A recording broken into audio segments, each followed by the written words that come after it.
Music to the noise, yeah, the mess we make. Machine Bun Kelly get caught in the fake. Facts and logic with a twist of chest. Strip it down to truth, yeah, forget the rest. Humor blows the lies right out of the park. Look beyond the shadows that set the dark. Sparks of laughter fire up the night, bringing clarity when they blur the fight.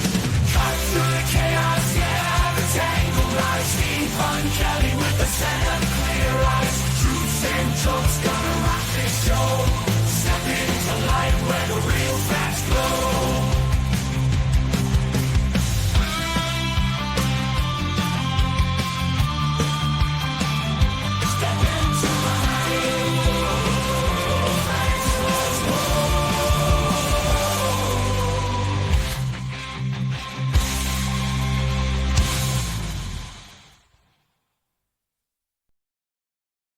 Hello, and thanks for joining me for the Punch Show today. We're going to go and we're going to talk more about the ACA, and just I think I'm going to call this show "This Is Your Brain on Trump," because it's not just the ACA. The ACA is sort of just the icing on the cake, and the end of the ACA. We're just going to start with a couple of video clips, and then I'll dive into the rest of the stuff. But I'm going to just set this up with a couple of pieces of nonsense. And we're gonna repair the damage done to Obamacare, but we're going to do it using free market principles, using freedom of choice on the part of Americans, and we'll give them the money to use as they see fit. I look forward to watching you work with Senate Minority Leader AOC. It's going to be amazing. That's going to be really exciting for us. We would like to go in and look at the root causes of why those costs are so high, and we've been doing that. It's not just talking points. We have had laws signed into law, this Congress, that have begun to chip away at that. So in both cases, there's this notion that they're trying to mischaracterize what the ACA is, and actually how easy it is to replace it. The fact is that the ACA is free market compromise. It's the idea that it's not the free market, that there's not choice involved. You go on the ACA stock exchange, and there are private insurance companies offering you choices and options, and you choose from the ones that you want, right? And then the insurance company is not getting money from the government and then trying to get you to join. The government is paying part of your supplement. They're supplementing your premium based on your choice. So when Ron Johnson is sitting there saying that somehow this choice, then now we're going to have choice. We're going to have what choice? What choice don't you have right now, Ron? One of the things that they really hated about it was the individual mandate. But the individual mandate, people don't realize this. The individual mandate was actually not the brainchild of Democrats. What the Democrats wanted was a public option. A public option would have been funded by like an insurance company run by the government. That would have been actually a lot cheaper. And then you could, if you qualified for that, it would depend on your income. It would be kind of the same as it is right now, to where you could have a cheaper rate if you couldn't afford the real rate. Like the public option would be, to me, the best option right now. If you wanted a real good, like an actual alternative to where people could keep their own health insurance if they wanted, if they like their employer-based insurance, or they like their insurance, what they have, they could choose that. And if they wanted to go with a public option that was cheaper or something that they couldn't otherwise get, they could get that.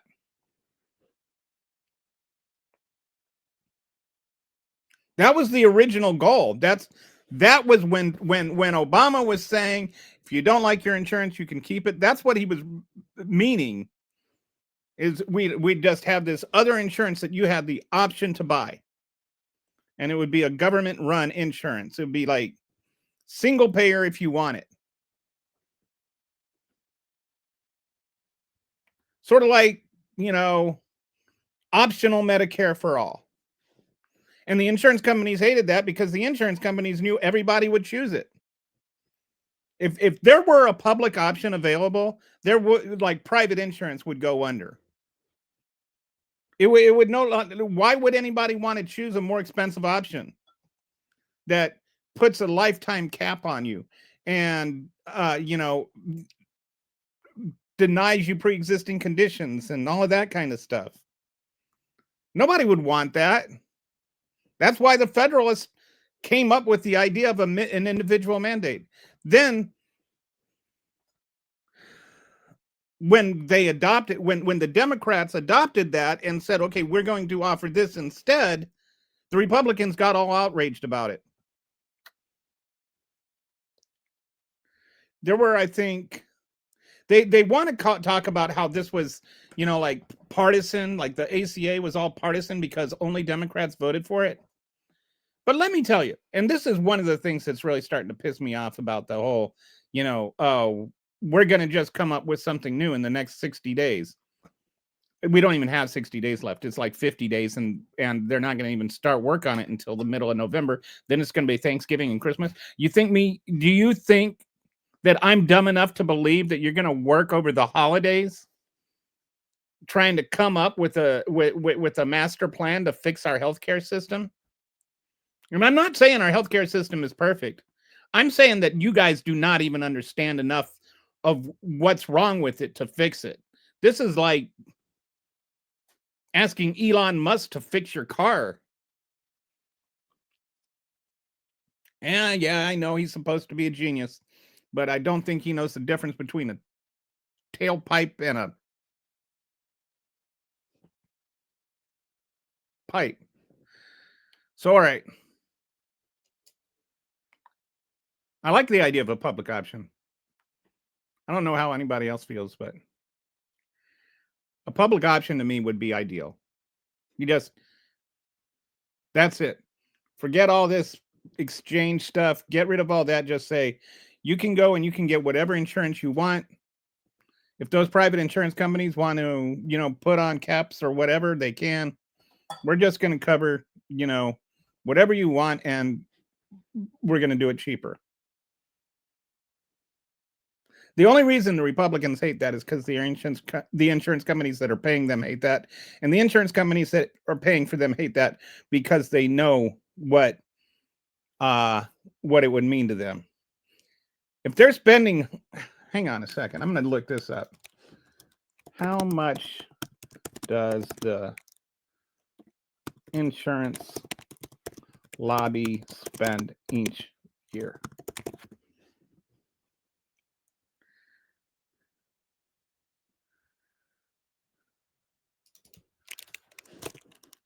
Whoops. So they spent about, the insurance lobby spent $157 million on lobbying. Insurance companies spent $157 million on lobbying in 2023. $157 million. You think about that. Think about how much money they must be making if they can spend that much money on lobbying to keep things in. And they're spending it. You know, do you think they're giving that money to Bernie Sanders or AOC? I don't. I think they're giving that money to Mike Johnson. I'd have to look it up. Anyway, the point is, there are better alternatives to the Affordable Care Act. The Affordable Care Act was an issue of compromise, as much as the Republicans like to deny that. From the very outset, Chuck Grassley was one of the most involved people in drafting the legislation and in offering amendments. There were, I think it was I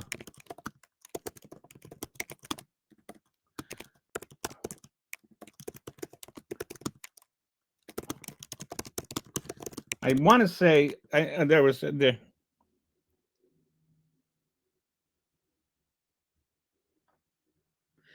So there were over 564 amendments offered that were Republican amendments. There were 154. I think I'm going off of memory on that one. There were like 154 or 127 that were actually included. The big massive parts of it, like not having a public option and having the individual mandate, were part of it. The Republicans would make a proposal, then they would, once that was adopted or considered, they would attack the Democrats for having the proposal in it, even if it was a good proposal. And I'll give you an example of that is the death panels, what they called the death panels. And this is ironic as all get out. Okay, what was the death panel? There was like, they made it sound like the death panel was, you would have this, council of elders that would sit in the dark and decide who gets to live and who gets to die, and who got treatment and who didn't get treatment. It had nothing whatsoever. Like, that is so far removed from what actually happened. What it was is they were going to pay doctors as independent counselors to help families make end-of-life decisions for their loved ones.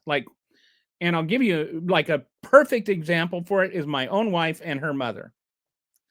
And her mother had Parkinson's and then got a bladder infection, and then the bladder infection put her in the emergency room, and then the doctor that was taking care of her said, it's time to let her go.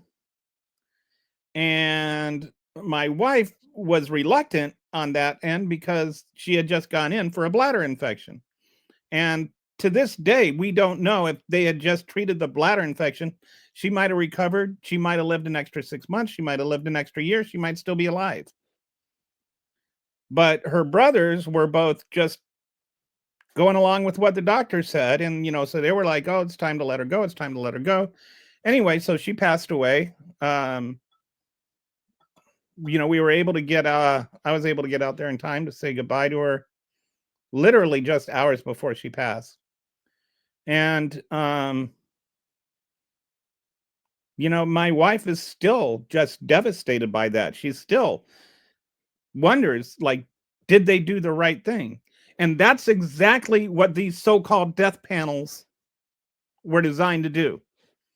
Somebody that is not the doctor that's treating her, that has an objective point of view, has trained in these kinds of situations to sit down with the family and talk through things and answer questions and not, judge them for making somebody try to hang on past their due time or kill their mother prematurely. So that's what this was. And this is the most ironic thing of all. Sarah Palin actually instituted that policy in Alaska while she was governor. While before, she was vice president and everything, and she started yelling about death panels, she had already instituted this policy in Alaska. And it's good policy. I think that it's a good idea to have people that are objective and neutral and can sit down and talk with you about whether or not to let your loved one who may be terminally ill go or not. I think that's a good idea. I don't see why that's an issue. And the Republicans proposed that bill. So it was 3 Republicans, 1 Democrat proposed that amendment. And then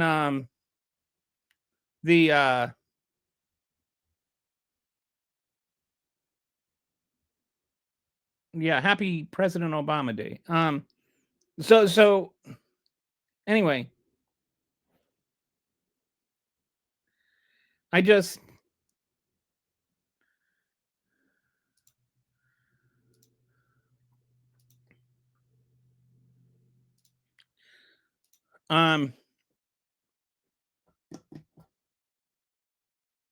Sorry, got a troll in my comments there.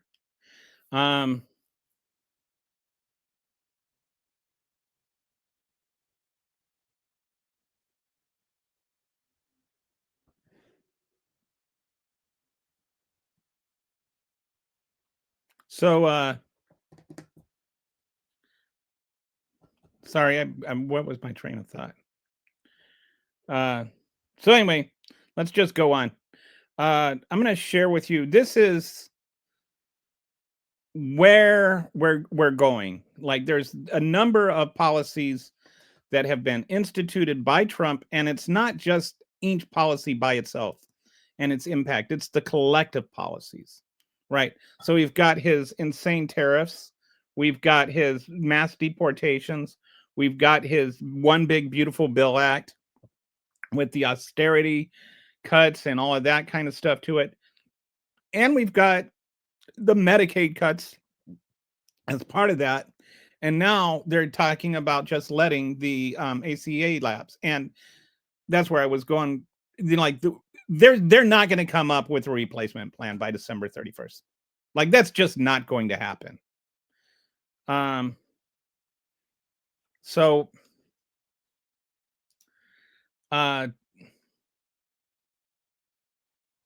like, it's silly to even think about that they're going to come together and come up with some improvement, and it's going to include vouchers of some sort. Like, the whole thing, like, the moment you start talking about replacing the ACA with a healthcare savings account of some sort, you have already established you have zero concept at all about what the issues are. You don't even deserve a place in the conversation at that point. That's like saying that circles have 3 angles. Like, it's so stupid, so just inane that somehow vouchers are going to solve the healthcare problems is nuts. You know why we're the only ones that struggle like this anywhere in the among the wealthy nations? Because we're the only ones that haven't come to our senses about it, that just give citizens health care. Full stop. Don't make them pay for it. I mean, we were like, and I don't like it when people say, "Oh, you're for free healthcare." No, we're still they pay for their healthcare in England. They pay for their healthcare in Germany. They pay for their healthcare in Finland. They just pay for it through taxes. They don't ration it out based on ability to pay. Like, they always talk about, oh, we're this extreme left. Like, somehow not rationing healthcare based on ability to pay is the extreme position. And actually rationing healthcare based on ability to pay is the moderate position. If you're poor, you don't deserve healthcare. That's the Republican motto. All right. So I went to Claude and I asked Claude, the AI Claude. I know some people don't like AI. I've got mixed feelings on it. I like it for research, but I don't like it, just as a total replacement for research. You still need to look at the sources and stuff. But anyway, I went to AI or I went to Claude and I asked Claude, all right, combine the effects of tariffs, mass deportations, the big beautiful bill, and letting the ACA supplements collapse. What happens? What does that look like? And this is what Claude told me. So I'm not going to see comments. I'm going to switch over to this screen to make it easier to scroll through and read. But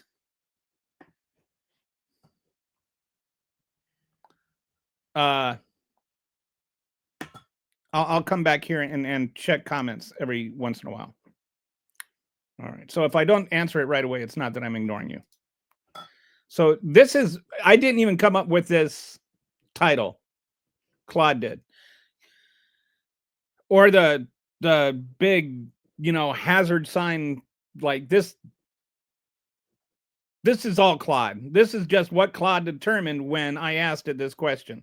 Combined policy impact analysis. The perfect storm, healthcare collapse and economic crisis. Comprehensive analysis of ACA study expiration, Medicaid cuts, tariffs, and mass deportations. Critical warning. Without immediate action, these combined policies will create the worst healthcare and economic crisis in modern American history. So we're talking since the Great Depression, we are going to get as bad as we've gotten since the Great Depression. So total Americans losing healthcare coverage, 17 million by 2026 to 2034, combining ACA subsidy expiration and Medicaid cuts. That's a lot of people. And that's not even a hyperbolic number. That's actually probably conservative. There will be 4.8 million who lose their coverage from ACA subsidies expiring starting in 2026. So January 1st, 2026, you're going to have about 5 million people lose their health care coverage. And we'll get into that a little bit in a minute. The losing medical cage carriage from OBB cuts by 2034.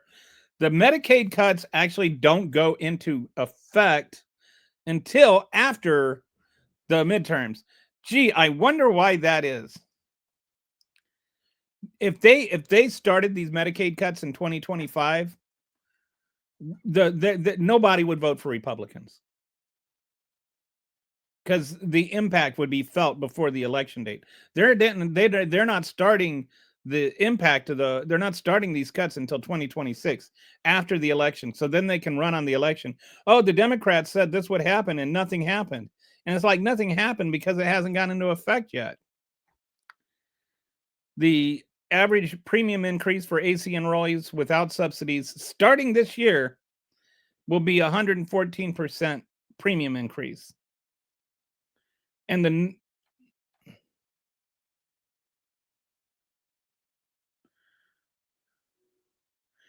those subsidies matter. And for a lot of people, those subsidies are the difference between having health care and not having health care, which is why you get this 5 million right here.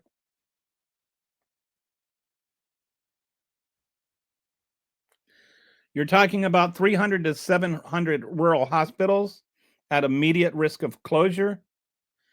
That's a huge number of hospitals. And let me tell you something. When you close down a rural hospital, it does not matter how good your insurance is. It does not just close down for the uninsured people. It doesn't just close down for the people on Medicaid that are sitting around collecting Medicaid, whatever that's supposed to mean. It shuts down for everybody.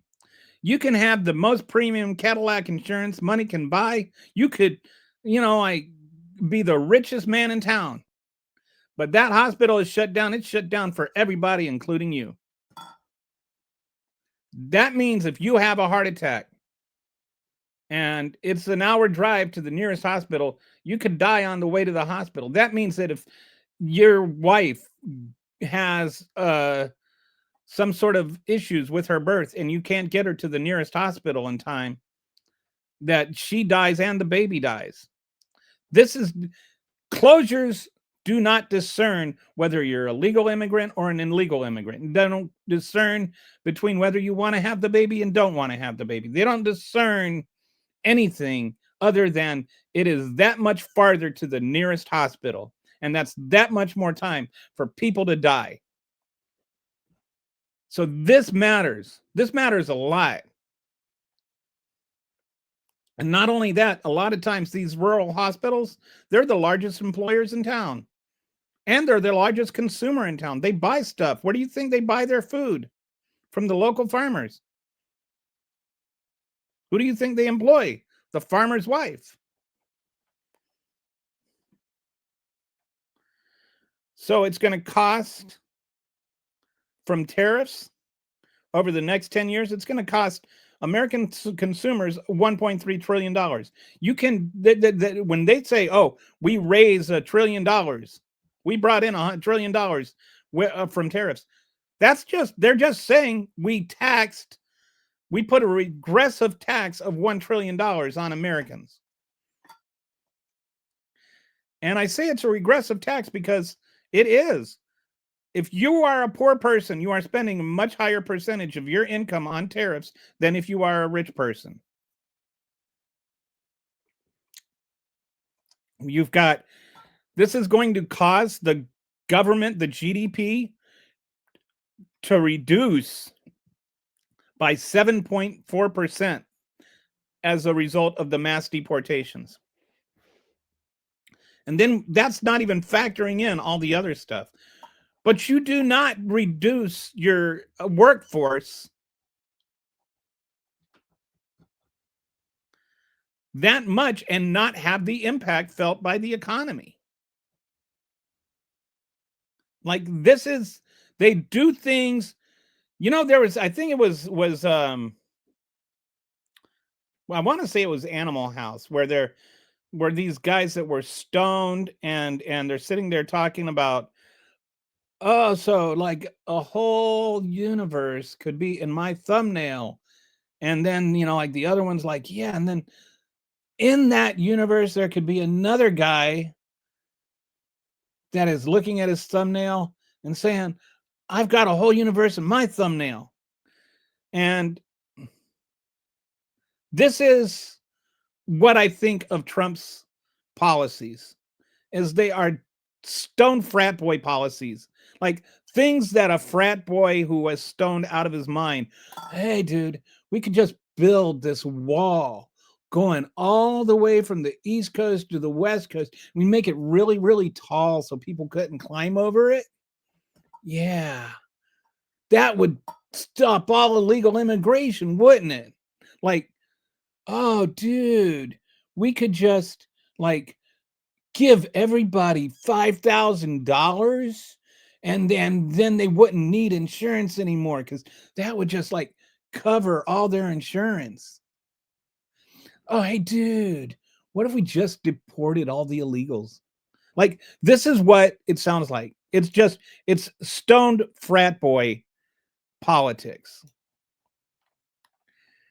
340,000 healthcare jobs lost from subsidy expiration. This is what I'm saying about with the hospitals closing. Those are jobs. Those are jobs.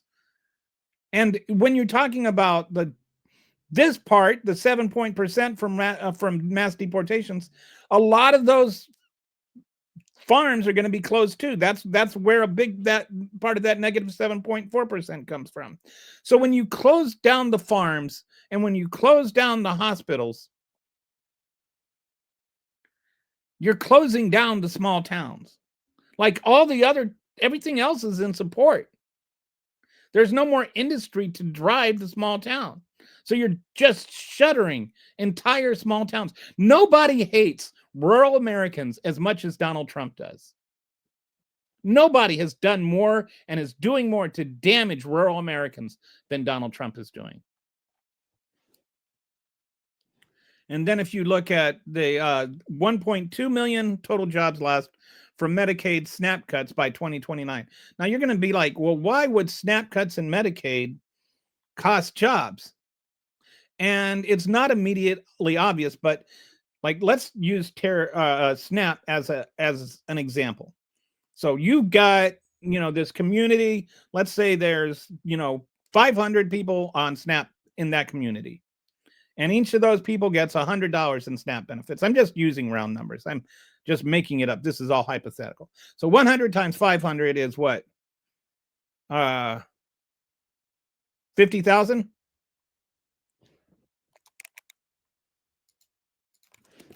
I think so.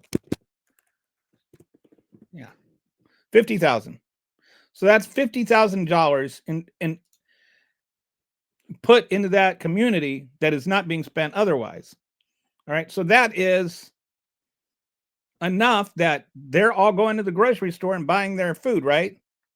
So that extra $50,000 in business is enough to hire maybe 2, maybe 3 extra cashiers to check out the people that are buying all this stuff with SNAP benefits. Then those people go and they buy money, but spend their money at McDonald's. And then McDonald's hires new people. And this is what we call a multiplier effect. This is like the money keeps getting spent and respent all the way up the ladder. And so it's not just a dollar for dollar. You don't just inject a dollar into the economy. You inject a dollar plus all the money that is multiplied through that initial investment. And like SNAP has anywhere from like a 1.5 to 1.8 multiplier attached to it. Which means like for every dollar you spend, you actually get an 80-cent return in addition to that initial dollar, right? So you actually help the economy. This is not something that people talk about when they're talking about cutting SNAP benefits and giving people things for free. You're not just giving people things for free. You're spending tax money. You're investing tax money. And then you've got other hidden multiplier effects. If you spend that money on food and the mom goes and she buys food and her kid eats and then he's not hungry and so he can study, and then because he studies he gets better grades, and because he gets better grades he ends up going to a better college, and then he ends up inventing something, or he ends up becoming like a productive person in society, more productive, more accomplished, because he was able to eat food when he was a kid. Like people, starving kids do not study well. So if they have Medicaid, did you know, this is like a shocking thing to me. I did not know this. I just looked it up today. Did you know that there are over 3 million children right now in America? American citizens, not counting the undocumented children, but American citizen children. There are over 3 million American citizen children right now who do not have any kind of insurance.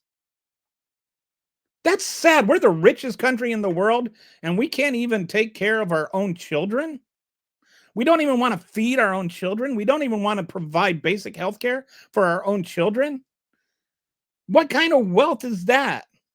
That's not wealth. That's opulence. That's disgusting.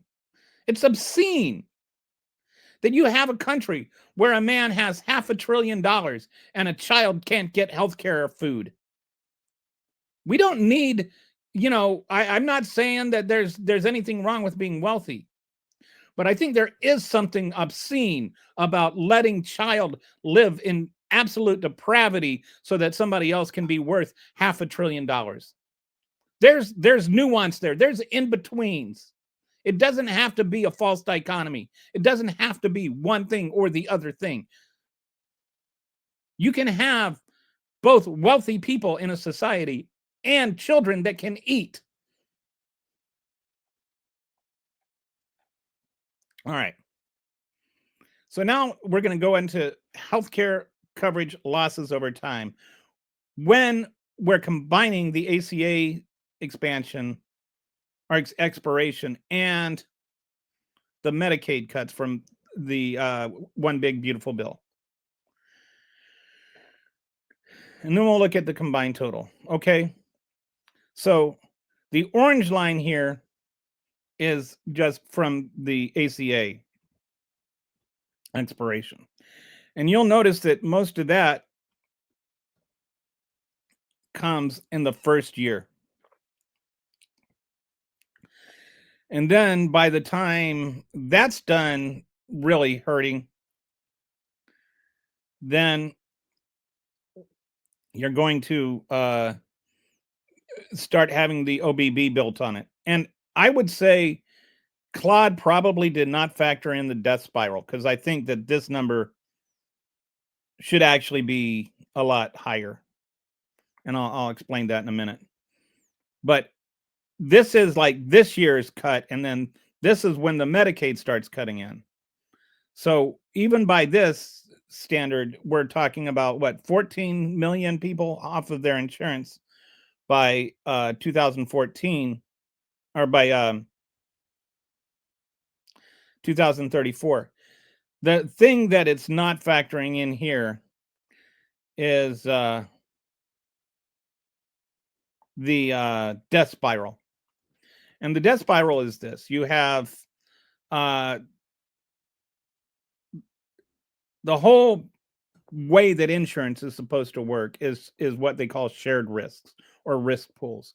And you put the healthy people and the unhealthy people in the same pool, and it kind of evens out. You know, it's like if you put the hot water and the cold water in the same sink, you're going to end up with lukewarm water, right?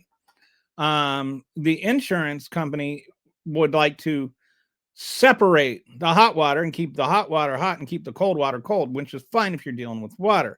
But when you're talking about health care insurance, what happens is the premiums for people that are really healthy can be lower because you're not going to end up having to pay them. And the premiums for sick people are going to be a lot higher because you're going to end up having to pay for them. There's a higher risk. And that's the way insurance works. And that's why the idea of insurance for healthcare is innately a terrible idea. The whole motive and goal of insurance is to not pay or to make money. And they can't make money off of sick people. And the other thing is, sick people also are inclined to be poor because they're sick.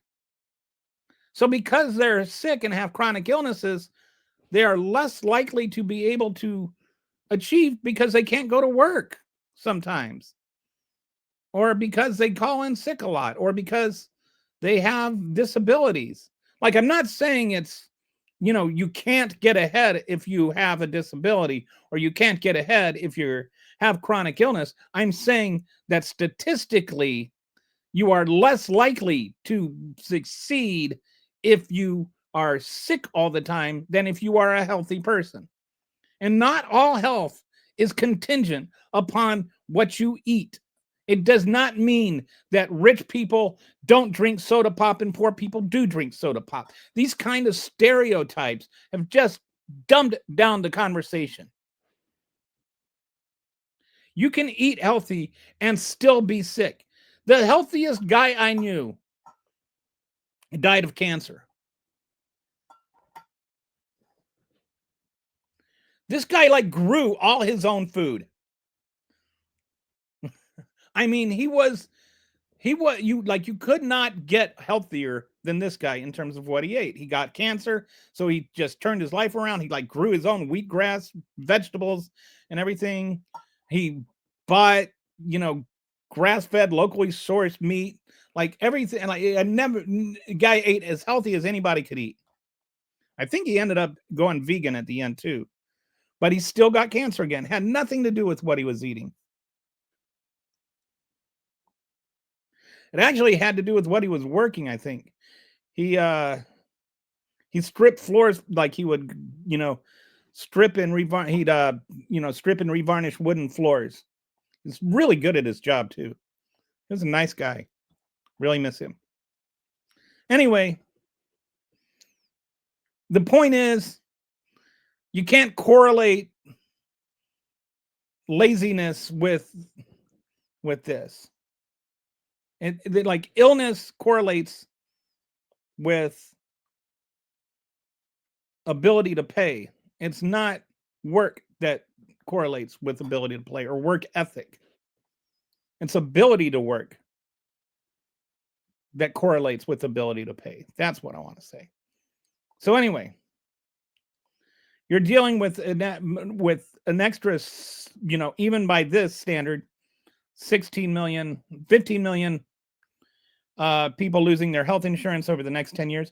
And I think this is conservative. I think it's actually going to be much more like 25 million. Oh, because what I was going to talk about was these death spirals, and death spirals say as So prices go up, and so then healthy people are going to look at those high prices and say, nah, I'm just not going to get health insurance. I'm not going to get sick. Talk to any 25-year-old kid in the world, they think they're immortal, right? And so then they're not paying into the healthcare system. Then because they're not paying into it, that much less money is coming into it. And now sicker and sicker people are the only ones paying into it, but they're more likely to need it. And so then the insurance companies have to pay out more. And so they raise their prices more, which means, like the people that just, are sort of sick, they can't afford it. They stop paying into it, and it gets worse and worse. And so I think I've seen estimates that within like 5 or 6 years, you can see like about only 30% of the people currently on ACA would still be on it. So this number could actually be much, much higher. And this is what I was talking about with this will substantiate what I'm saying about, like, if you cut the premium cost, or the if you look at the premium cost for ACA enrollees with enhanced subsidies and without enhanced subsidies. All right. So right now, let's say you've got the average family of 4. The premium is $1,904 for a family of 4. That's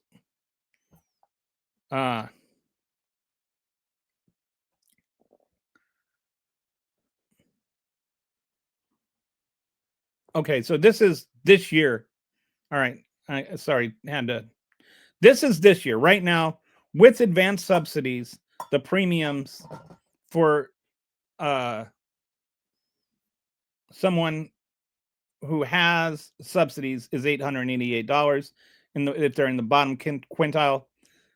By next year, that $888 is $1,904, and that's the bottom quintile. So for a family of 4, I think that puts them, they're making like $33,000. Do you think that if family of 4 has an extra, $1,100-$1,200 lying around the house, sitting in the cushions,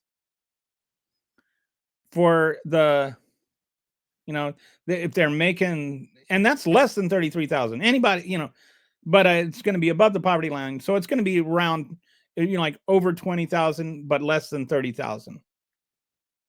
That's like $2,500 a month. And if you got a family of 4, you need at least a 1-bedroom apartment, right? You can't just have everybody living in the living room.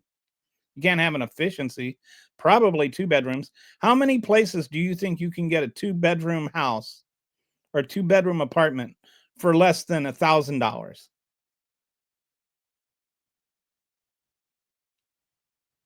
It's just crazy. So you're talking,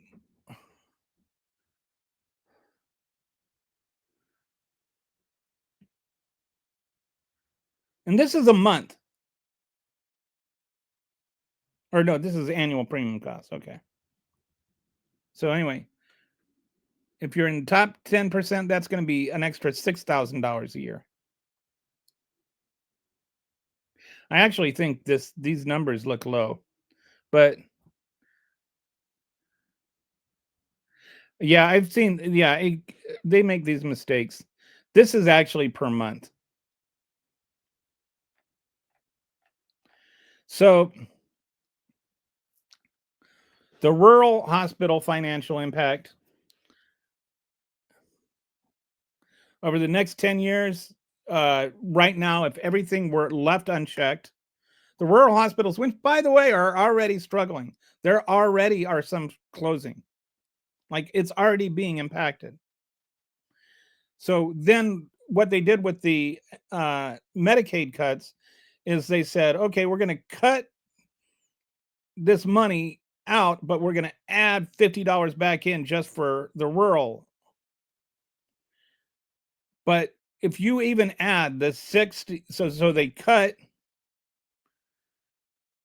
this much and then they add back that, the net impact, so they cut 64 billion, they add 50 back in, And so then the net impact is still $58 billion. They're basically cutting in half the amount of money that rural hospitals are going to get. And these are already struggling hospitals. And that's not including the impact of ACA cuts. This is just based on the federal budget. And so it's like when you factor in this and this, all these people that are going to be losing insurance and all these people that are going to be losing insurance, you're going to have a huge crisis on your rural hospitals. So here's the combined economic impacts. This is okay. So the healthcare jobs lost, they're going to be at 1.5 million jobs lost. This is between over the next 10 years. There's going to be 1.5 million jobs lost. The GDP is going to shrink 7.7%. The federal deficit, that's the thing that they're trying to make it out to see, be a big thing. Like this is all to bring down the deficit, right? This is the deficit, all right, not the debt. They're adding $1 trillion to the deficit.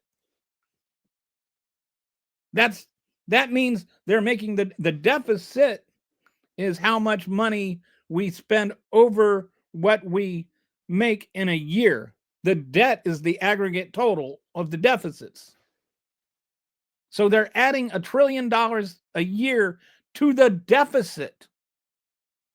The deficit. And part of the reason for that is when you shrink the GDP, when you make the GDP go down, you reduce the amount of money that you collect in taxes. And when you reduce the amount of money you collect in taxes, you increase the deficit. It's like if you want a perfect example of that, go and ask your boss for a pay cut and then try and balance your budget with less pay. That's the Republican solution to everything is less pay. Let's cut revenue. And then they talk about, oh, well, the tariffs increase revenue. No, the tariffs take money that is, they're replacing tax cuts, progressive tax cuts, and they're replacing some of that with regressive tax increases. They're literally taking money from the poor to replace money that they've given to the rich. This is your brain on MAGA. So the household costs are going to go up $3,800 from tariffs. And workers' wages, oh, wow. It's just 0%.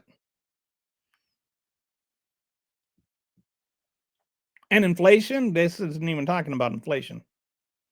So projected GDP impact through 2028. This is while Trump is still running. I don't think that they're going to be talking about Trump re-election for an unconstitutional third term by 2028. This is the combined mass impact of tariffs and mass deportations. So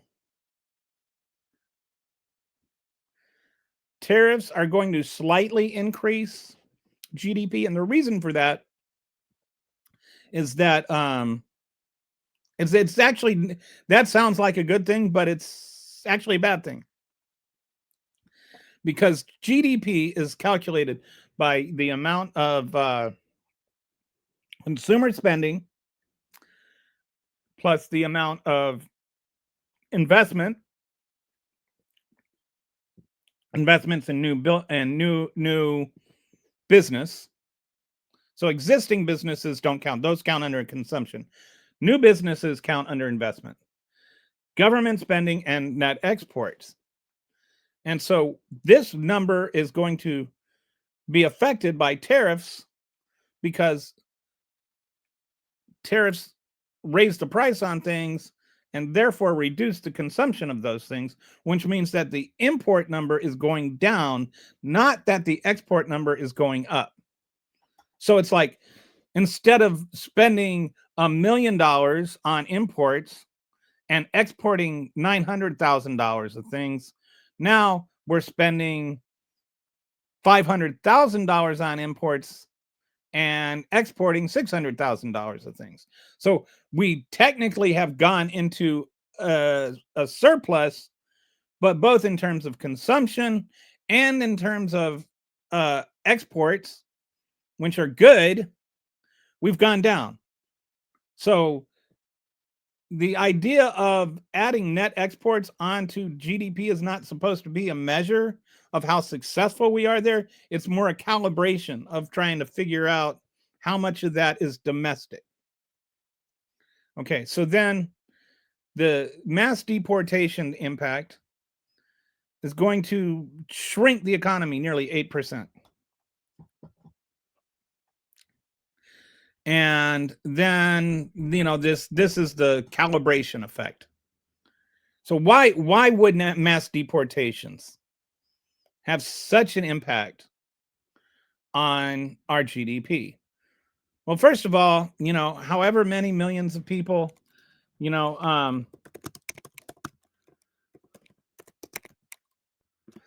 how many illegal workers are in the U.S.? We're just gonna. So let's say there's 10 million illegal workers. That's not counting their families or whatever. You can't just take 10 million people out of the workforce and not impact the economy, especially when you consider what a lot of those people are doing. They are, there's, you know, like mainly, there's the agriculture workers, which actually make up, I think, 4% of the undocumented workers are agriculture workers, but 40% of our agriculture workers are undocumented workers. So you see these two things, like people don't understand how percentages work. And it's just, we have a lot more other jobs that are agricultural than we have, you know, and so that's why you can say only 4% of the illegal immigrants are working in agriculture, as though, oh, it barely makes a drop in the bucket. But way less than 4% of our population is agriculture workers, right? Like, I doubt how many people are, you know, like picking strawberries for a living that are watching this show. So when you take 40% of a workforce away, you basically take that business away. And, you know, you don't just only pick 60% of your strawberries and then get by with 60% of the money, because a lot of that money was spent harvesting on seeding. A lot of that money was spent on growing the crop, on the water, on the fertilizer. A lot of that money goes into shipping. So it's not just that you're losing that portion of what those workers would have been able to produce. You end up not being able to have a harvest, and you lose 100% of your farm. That's why you're going to see there are estimates that like, and this is another thing that was like under attack already. In 1980, I think it was, we had like a little over 2.5 million farms that were privately owned farms and small farms, like meaning less than 500 acres. Over the last 45 years, 500,000 of those have been shut down. And for the most part, they've been bought up by large corporate farms. That's 45 years it took to close down 500,000 farms. And it's been the slow, steady progress of Republican economics at work. But now we've got trickle down on steroids. Actually, that is a good way to describe Trump economics. Trickle down on steroids. So we're going to have another 400,000 that could close between 2026 and 2030. And it's a lot of that is due to these mass deportations. Because you can't get by, a business can't get by with making 60% of what it was making. A business shuts down when it loses 40% of its profit, because then it's not a profit anymore, or 40% of its revenue, because then there is no profit. They're losing money. And some people say, well, why don't they just bring over workers legally? Because there's not really a workable way to do that. It costs, on average, for a season, it costs the average small farmer $7,000 per worker to bring them over legally. So if they have, and that's not $7,000 including everything, that's $7,000 more than if they were to just hire somebody that's undocumented. So if they have 10 workers and they were to bring them over legally, it would cost them $70,000 more. And most of them are operating like around a $30,000 to $50,000 profit margin. If they're profiting at all, a large number of farms right now are actually losing money. And the tariffs sure aren't helping. So here's how it hits the rural. And this is like, I really wish the MAGAs could like hear this, like the ones that are in my community, the ones who, like, I know they work hard, and I know MAGAs have been told their whole life that the enemy is socialism, that somehow the Democrats are evil, and all they want to do is go out and chop off the genitals of their children and, force women to get abortions and, all this crazy stuff. And it's just like, who is the one actually hurting you? Like, honestly, I wish I could just ask them. Has transgender people hurt you? Like, do you even know anyone who is transgender? How have they affected your life? Who is the one that's actually harming your farm, your family? It's not transgender people. I can guarantee you, you have not been affected by a transgender person or some gay people getting married or by the Black Lives Matter movement. None of those things are your enemy. Your enemy is Donald Trump and the entire MAGA movement. They're the ones that are trying to take away your farm. They're the ones that are trying to take away your health care. They're the ones that want to turn you from a business owner into a drone working on somebody else's corporate farm. So rural communities are already, it's like they're already suffering more. They talk about like the inner cities a lot, but the hardest hit communities right now are the rural communities. Did you know that you're 24% more likely to be on SNAP benefits if you live in rural America than if you live in urban America? Like, think about that. That's the stereotype is flipped upside down, right? Everybody wants to make it out like, oh, it's just the republic, the welfare mom with the the LV Louis Vuitton purse and the jumps into her Mercedes after she buys a basket full of lobster with her food stamps. Like that kind of crazy nonsense. But the actual reality is it's the homestead mom that's just trying to grow her own food as much as possible and has to go and supplement it with food stamps. The rural community is suffering, and it's going to suffer a lot more as a direct result of Trump. Like, you really need to stop just hating Democrats long enough to realize who's hurting you. The rural areas have a higher poverty rate and rely more heavily on Medicaid. 1.8 million rural residents will lose Medicaid coverage from the OBBB cuts alone. 1.8 million rural residents. If I were to say urban residents, they would cheer that on. But 1.8 rural residents will lose their Medicaid coverage. The hospital financial crisis, 300 to 700 rural hospitals are at immediate risk of closure. Many rural hospitals derive 40 to 80% of revenue from government payers, Medicare, Medicaid. The 58 to 137 billion in rural Medicaid cuts over 10 years will force widespread closures. And that is going to be devastating.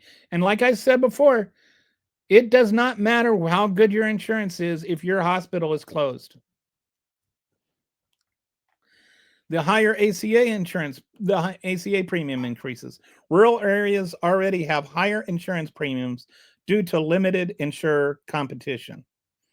Without subsidies, premiums will become completely unaffordable, some facing $20,000 a year annually. And that's relatively conservative. Yeah, there are people that are going to have much higher premiums than that.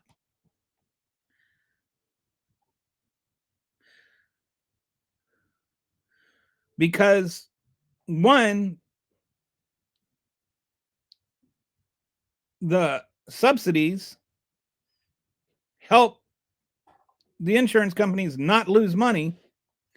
They also made sure that insurance companies could cap how much money they made. This is something a lot of people don't know.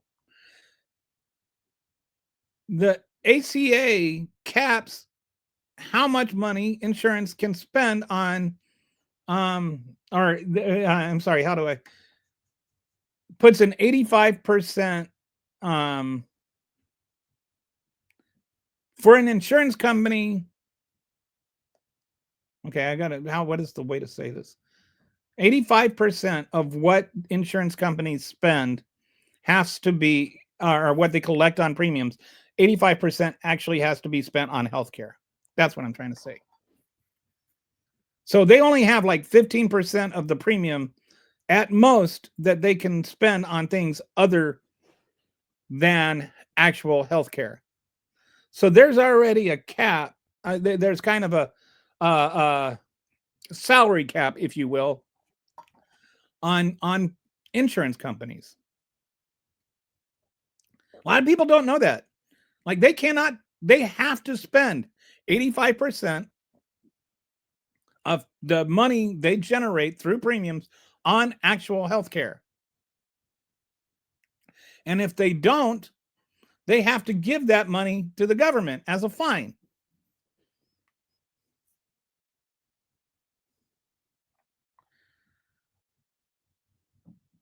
So you don't think that they're going to jack up those premium prices if they can? If they don't have that limitation anymore? Rural areas already have higher insurance premiums due to limited insured competition. Without subsidies, premiums will become completely unaffordable, some facing $20,000 plus annual costs. So that's the other thing, is you've already got some places where, you know, especially in states where they haven't opened up the Medicaid, they haven't expanded Medicaid, where you have places, counties, you can't even get private insurance because nobody will go and offer it. And so now you have no way to buy insurance. That's going to go up.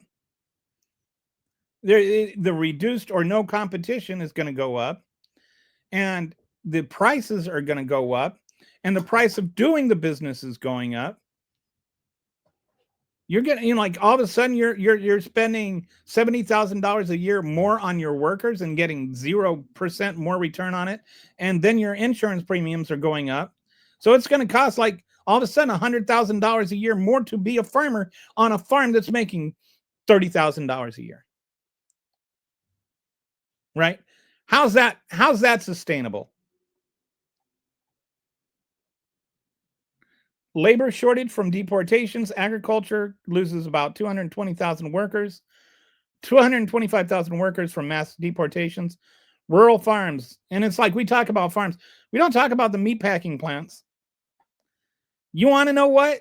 You want me to scare the hell out of you? Yeah. What happens when bacon starts going up? Yeah, think about that. You want to pay $10 a pound for bacon? Go ahead and keep voting MAGA. And food processors heavily depend on immigrant labor. Mass deportations will devastate rural agricultural economies. And I just do not see why no one in the media seems to be like focusing on this. No one in the Democratic Party is focusing on this.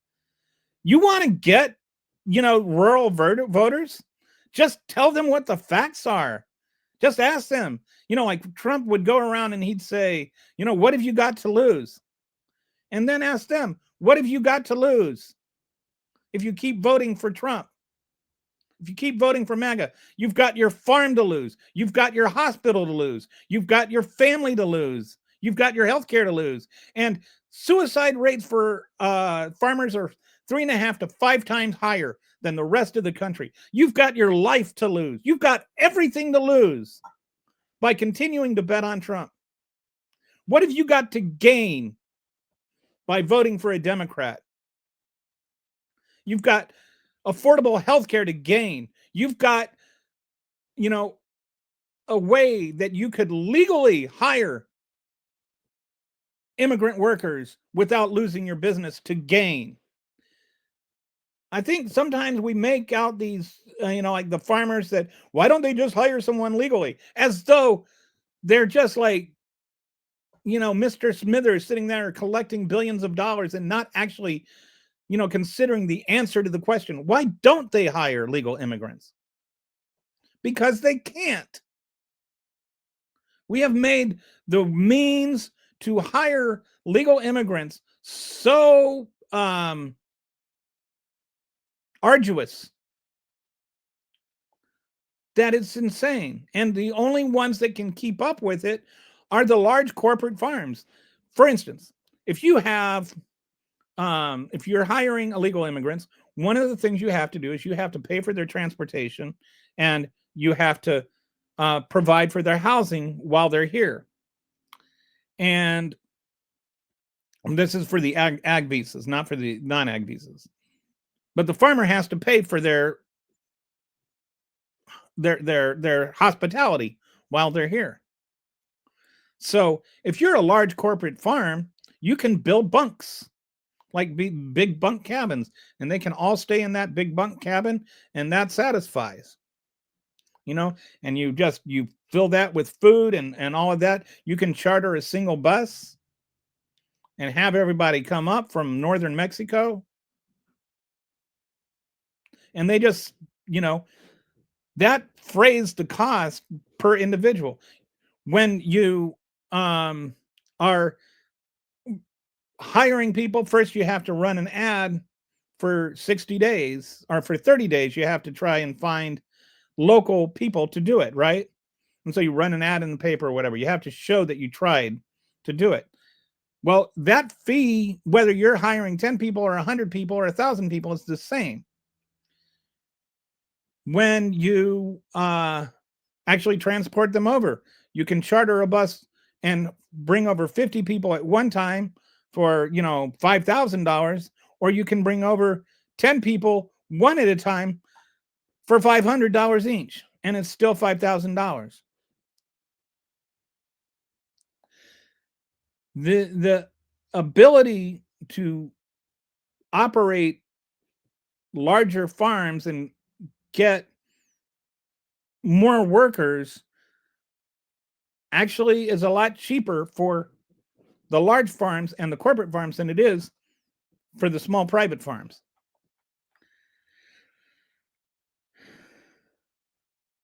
So all of these things together combine to make it too expensive for the small farmers to hire local workers.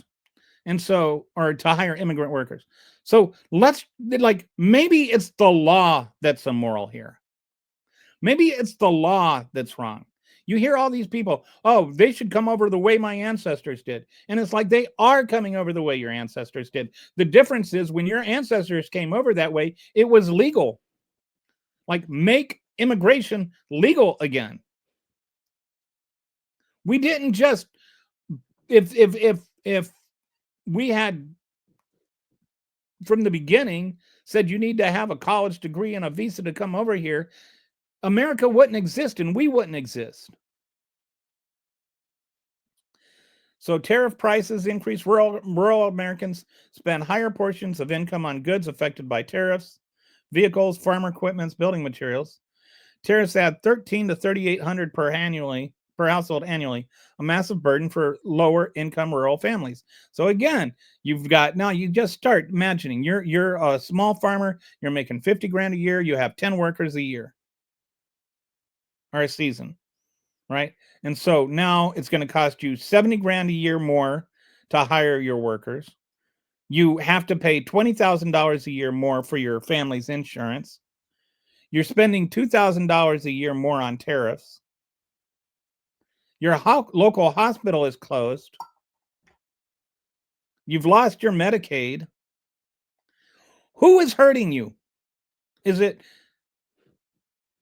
the trans guy? Is it the trans woman playing junior high volleyball? How is that person your enemy and not the person that is literally doing everything they can to destroy your life on a personal level? Name one thing that Donald Trump is doing that helps you. And I can name 10 things that are hurting you. So service reduction cascade, hospital closures mean no local emergency care, longer emergency rides, like we were already talking about, no obstetric services, pregnant women traveling 60 plus miles. Imagine going through a pregnancy and the nearest OB doc is 90 miles away. There's no cancer treatment, no dialysis, no mental health services. You think all that stuff doesn't add up? And so we end up in an economic death spiral. Hospital closures trigger job losses. Population exodus. So the declining property values. You think like people are just going to have to move away. And then because people are moving away, property values start going down. So even the ones that stick it out don't know what, the price of their house, their farm is going down. That's already losing money. The reduced tax base. So that means less public services, which means the schools close. And then thus the whole town shuts down. We're going to have entire rural towns just shut down because of Donald Trump's economy. And you can tell me that, oh, well, they deserve it. They should have known better. They voted for this. And I agree that on a certain level, they do. But I am not a spiteful and hateful and vindictive little man like Donald Trump. I also recognize these are real people that have just been really genuinely deceived. They have a news channel that's dedicated 24/7 to lying to them, and they have been cultivated to believe everything they say is true. They have been told that trans people are their enemies so much that they don't even stop and think about who their real enemy is. They've just been fed this over and over again. My wife has an uncle that he just has Fox News on all the time. She went to go visit for a week, and it was just always on. He has the TV on all the time, and it's always Fox News. And she's like, just she didn't like come back Republican, but she came back. She's just like, just through osmosis, you start to develop this negative reaction to everything. It's just 24/7 blaming the Democrats, yelling about the Democrats. There's no solutions. They, like with the ACA, and they're talking about, oh yeah, we can come up with a solution in 60 days. No, you can't. No, Mike Johnson's like, we've got notebooks. Notebooks aren't going to solve the problem, Mike. Concepts of plans are not plans. Especially when the concept is something stupid. Like the little vouchers, your cute little vouchers. Vouchers. That's your solution. You're going to replace the ACA with vouchers. So these are the states with the highest hospital risk. Look, Texas, Kansas, Oklahoma, Mississippi, Missouri, Tennessee, Alabama, and Georgia. Red state, red state, red state, red state, red state, red state, red state, and red state. You've got Texas, 75 hospitals at risk of closure right now. Kansas, another 35. Like, this is like, we need to tell them we are not your enemy. Donald Trump is your enemy. MAGA is your enemy. That's what the Democrats need to run on. They need to stop running on Trump being bad. No, what they need to do is Trump is attacking you. Trump is the one that is putting your farm in jeopardy. Trump is the one that's making it hard for you to find employees. Trump is the one that's making your hospital shut down. And the Republicans are ones trying to make your hospital shut down. It's all of this stuff that's happening to you is happening because of Republicans. It's not happening because some trans girl participated in a high school volleyball game. That's not your enemy. Gay people getting married is not the reason that your hospital shut down. The real tangible things in your life that are going wrong are going wrong. You can draw a straight line to a Republican policy. So now, economic cost by category over 10 years. All right, so let's look at this. Okay, we'll start. Medicaid cuts. Are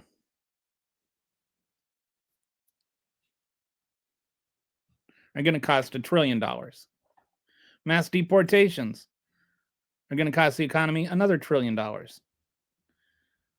Lost GDP from deportation. Oh, so just the deportations themselves are going to cost $1 trillion.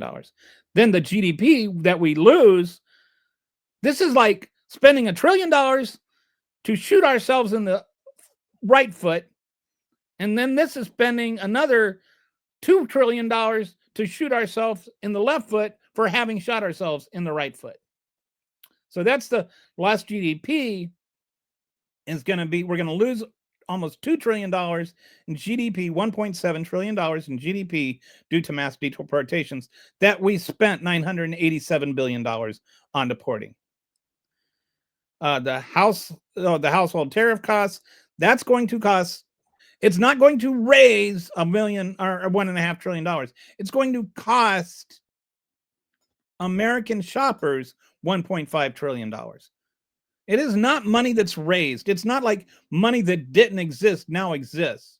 No, that's money that's taken from the poorest Americans to pay for the tax cuts of the richest Americans.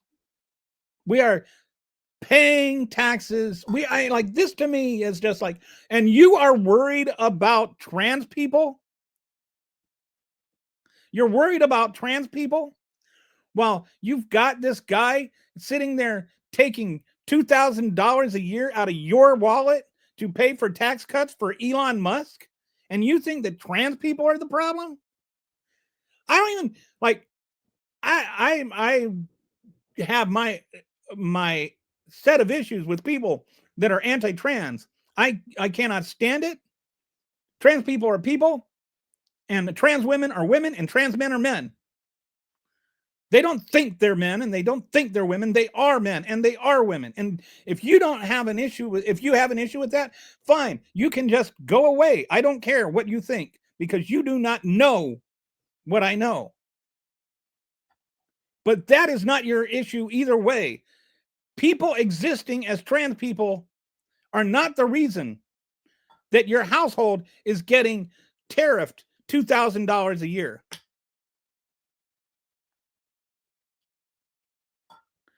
We're going to lose tax revenue, another $300 billion. And the healthcare job losses are going to cost another $31 billion. So, and then this is all the, references for this. But you see my points, right? Like, this is not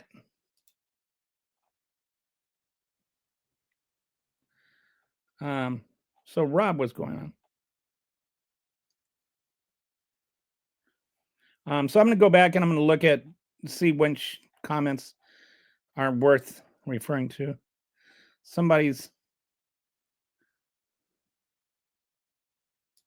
It looks like Biden left in 20. No, Biden did not left in. I think he means let in 2015 to 20 million illegals. That's not true. Biden did not let in 15 to 20 million illegals. First of all, illegal is not a noun. It's an adjective. And secondly, Joe Biden did not let in anybody illegally. What he did was apprehend 15 to 20 million people that were trying to enter illegally and deport them.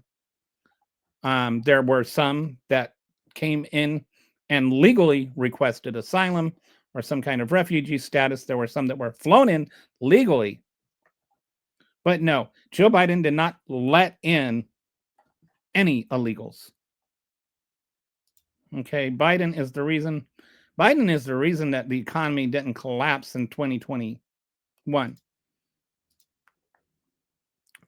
How much money do you make being an agitation douche all day on podcasts? Not enough. Prime Minister pissed the blessed sister of subsidies. I don't know what that's supposed to mean.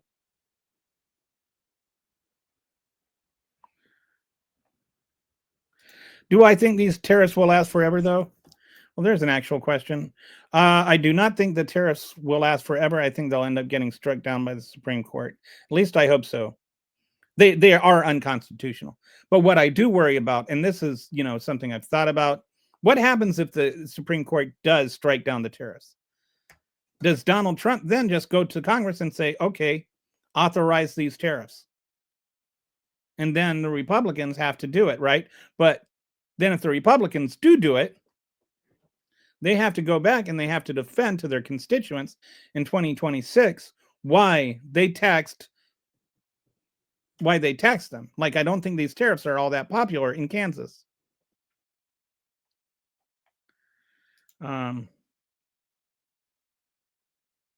Tariffs are meant to be temporary leverage to make market availability of products more competitive. Initially, I'd say on a certain level, that's right. I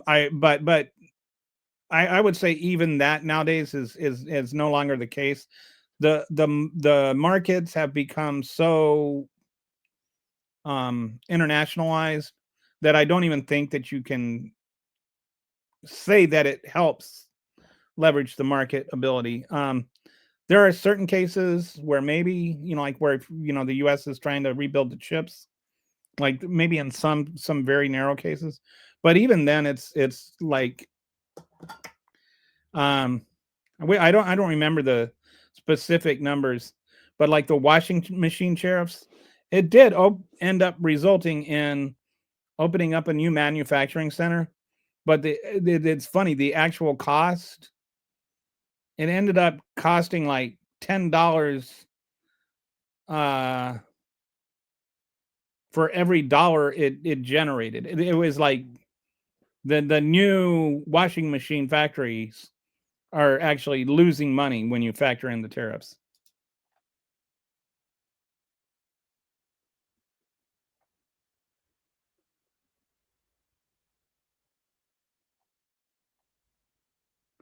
And and this is what was the other solution to the last? I'm not sure when this was asked, but what was the other solution of the last 4 years of neglect and ignorance we had? And that's which 4 years are you talking about? The 4 years under Trump, or the 4 years under Biden? The economy actually solidified and grew. We had the strongest economy in the world when Biden left office.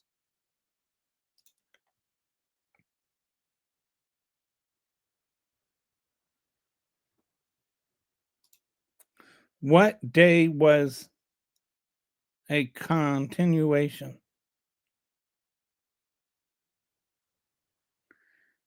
I don't understand what the question. What day was a continuation of the wasted Obama years? I don't care what. I don't even understand what a continuation. I know the economy, the growth of the economy. When Obama inherited the economy, he inherited the worst economy since the Great Depression, and it steadily grew all the way up until the COVID, actually. So, yes, Trump's. If what you're asking is, was Trump's success a continuation of the Obama economy? Yes. Trump was carried by the Obama economy. Overpaid government jobs. I don't know what that means. I don't think you know what that means. I don't think you even know what government pay is, much less for what, like this. This is just hollow rhetoric that has nothing to do with what I'm talking about. What do you think? What do you think this is because of mass deportation? No.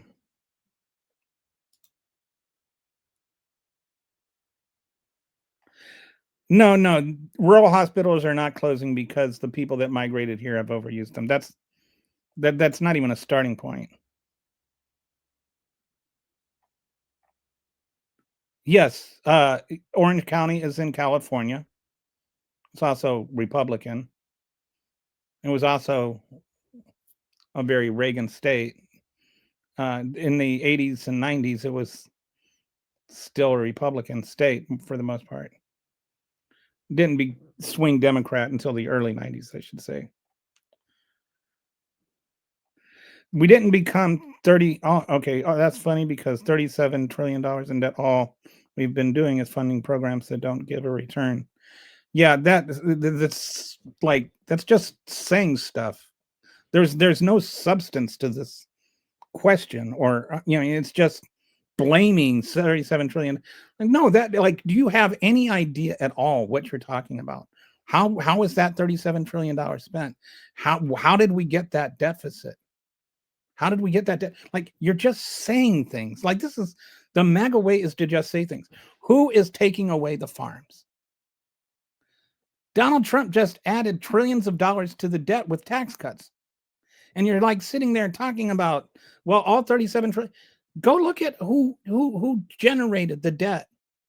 Actually look at it. I could answer your question. I know the answer. But if I do, you're not going to answer. You're not going to listen anyway. Just go and look it up. Go and look up what happens after we cut taxes. Look up what happens to the debt after we cut taxes. Just do it. Just do it for yourself.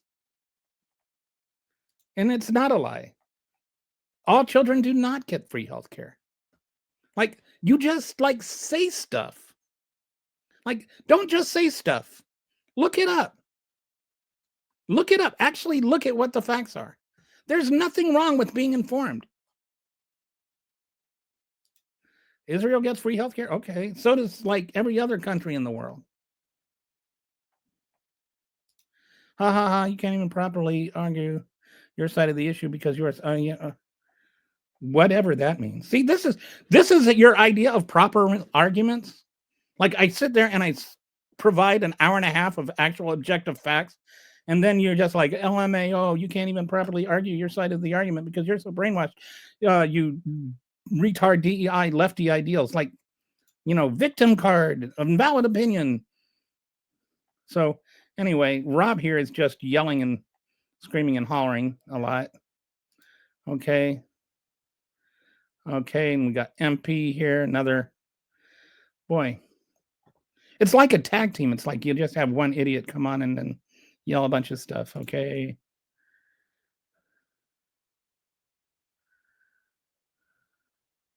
So, okay, Cheryl is actually not MAGA.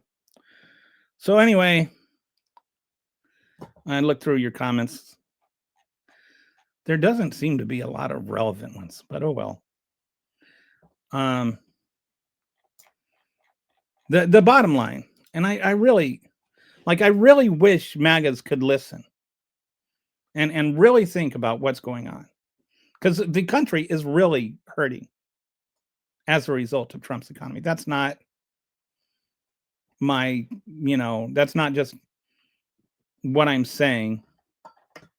It really is. Those are objective facts. We're like right now, we're steaming into a recession full speed ahead. And it's a direct result of Trump's policies. These three things, the mass deportations, or four things now: mass deportations, the austerity cuts in the OBBB, the tariffs, and the cutting ACA are just gonna they're gonna snowball, and we're gonna have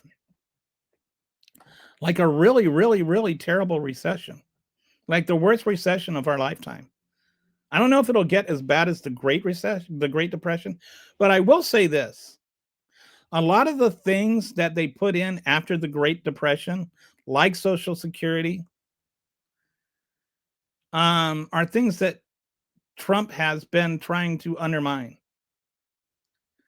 And these are called economic stabilizers. And the whole point of them is that stabilizer means it stabilizes the economy if you start going down. So they aren't special pieces of legislation you have to draft and pass in order to help the economy. So if you're, for instance, SNAP benefits exist. If you worked on SNAP and then you lost your job and now you don't have money for food, you can get SNAP benefits automatically. All you have to do is go and apply for them, and you get those SNAP benefits, and they just kick in regardless. All right. And that keeps the floor higher. It keeps the poverty floor higher. And so it prevents another Great Depression. But when you start taking away those stabilizers and then you start vigorously destabilizing the economy, you're only going to end up with a recession. So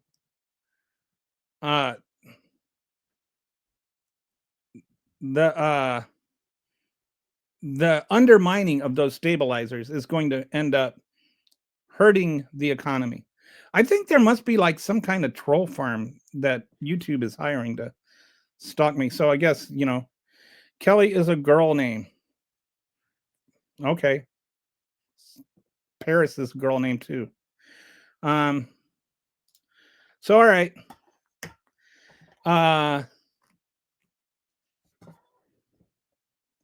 Thanks for joining and participating. Appreciate all your MAGA feedback. I'll talk to you later. It's been real.